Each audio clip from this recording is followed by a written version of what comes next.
Agaasimihii wasaaradda kalluumeysiga Puntland Sharma Arke Yaasiin Beeldaaje oo dalka dibadiisa ku maqan ayaa beeniyay inuu lacag ka lunsaday wasaaraddaasi isla markaana aysan jirin cid caddeyn u keeni karta eedeynta la soo jeediyay ayuu yidhi. Wuxuuna Sharma Arke ka jawaabayay eedeyn uga timid wasiirka kalluumeysiga Puntland Cabdirasaaq Cabdilaahi Xagaa. Sidoo kalena waxa uu sheegay in aysan jirin wax lacag ah oo uu ka lunsaday wasaaradda isla markaana lagu been abuurtay. Ma jirto meel aan lacag ku dhacay iyo cid caddeyn karta. Waa been abuur iyo waxba kama jiraan. Wasiir Xagaa weligiisa buu dadka aflagaadeyn jiray. Taana lagaaga hari maayo oo caddeynteeda ayaa lagaaga baahan yahay ayuu yidhi Sharma Arke Beeldaaje Yaasiin oo beeninayay warka ku saabsan inuu lacag ka dhacay wasaaradda kalluumeysiga Puntland.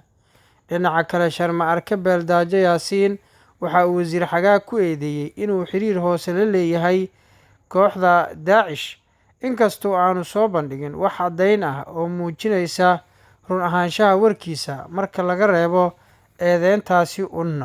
Weli dhanka wasiirka mar kale wax war ah kama uusan soo bixin, hase yeeshee waxaa la arki doonaa halka ay ku dhammaan doonto isweydaarsiga jawaabahani.